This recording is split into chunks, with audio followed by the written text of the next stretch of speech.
Hi everyone, I'm Parminder and I'm the CEO of One Cyber Valley, and I'm very pleased to say today that I've got my colleague Shagun Agarwal, who is PCI QSA, and Shagun's going to be talking about the life of a QSA. Hi everyone, myself Shagun, and I'm a PCI QSA working with One Cyber Valley.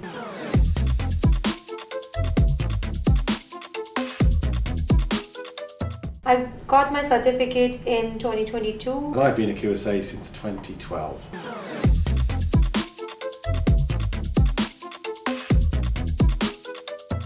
It's not an easy journey.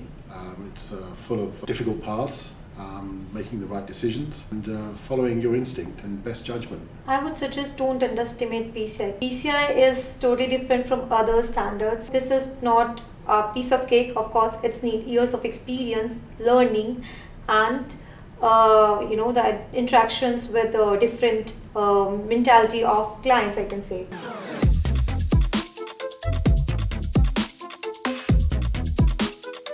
It's not just technology that you need to be focused on. You need to look at people, the business, understand the business, and governance as well, governance models within the organisation. Yeah, I agree.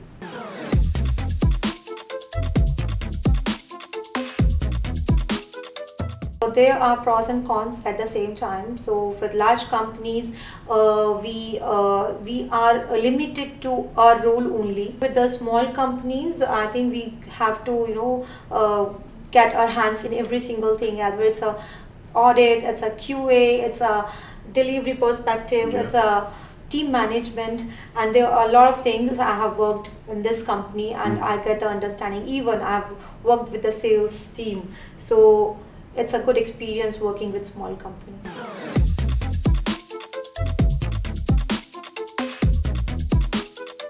Well, the ISA, there's not much difference, albeit that the QSA has got a bit more gravitas when it comes to the acquirers and can sign off reports and sign off attestations.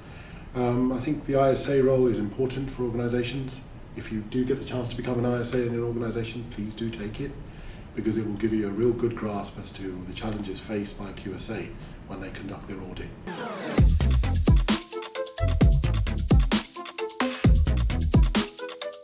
Yeah, with different versions, different requirements, definitely it's challenging.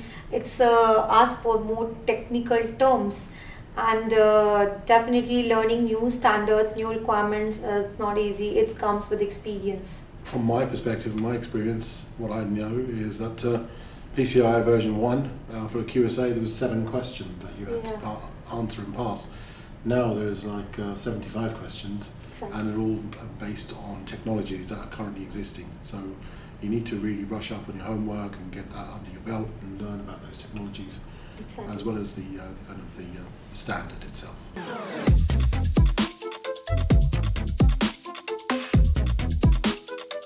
PCI QSA is totally based on the data security, and it deals with all the security perspectives regarding the logging, monitoring, antivirus, so related to data security, I can say.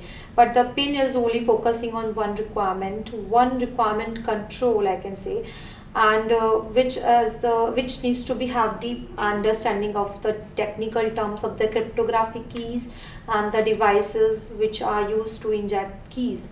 So I think it will go into the deep.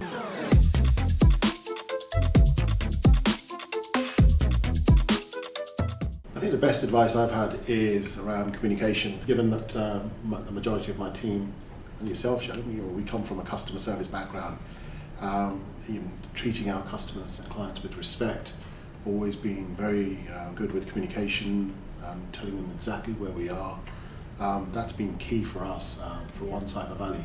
We've got all the tools in operations to make sure that the client journey is a smooth and seamless one, right up until certification. I think the best piece of advice I get from Parminder, as he has been my motivator for so many years, and I think it's been, I learned a lot, like to be humble with clients, give them the right direction, keep them always in loop, like what we are doing, what they need to do. So this way, the job becomes very easy.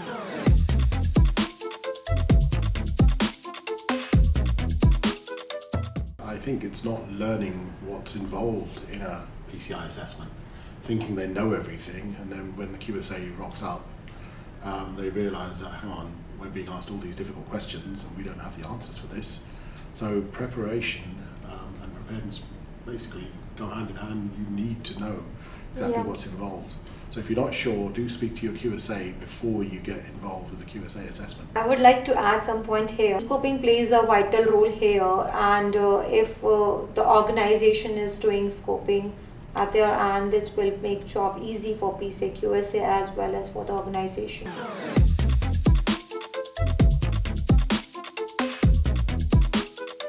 Well, the favourite one for me is that all QSAs drive Ferraris and Porsches and they go to the moon every other week. But it's far from reality. QSA's life is very, very difficult. They can be juggling many projects in one go, and they've also got to write reports which are very technical and monotonous.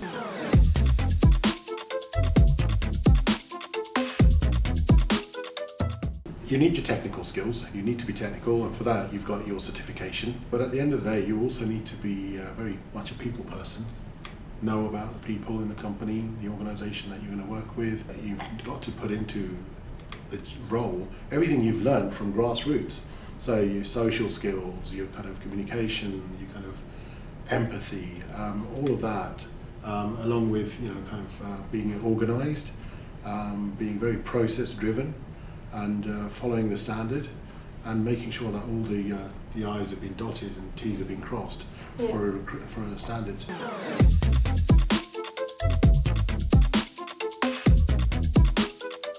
The challenges here is with working with different infrastructure and different clients from different places. So we learn a lot about the clients, about their working culture also at the same time, because we interact. And what I'd say is we want to form long-lasting relationships with our clients, because it's important for the client to know that we're with them on this journey.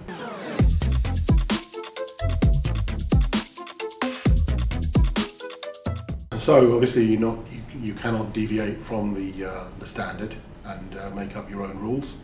At the same time, the clients sometimes do push you to the boundaries to make sure that you sign off where they may not have everything in place. Clearly that's not right, and I would always say is make sure that you're being clear and concise with your clients and your organisations that you're working with as a QSA, so there's no tears at the end of the day.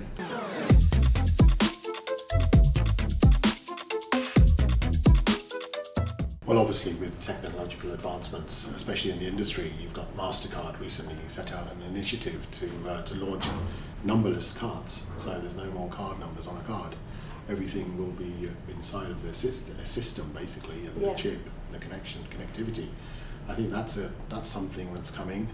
Will that make life difficult for a QSA or easier? So because does it take PCI out of scope? No, it definitely doesn't. In fact, it's just made QSA's job even harder, because they don't have to assess the underlying systems that are managing the connection, the transmission of the data being processed.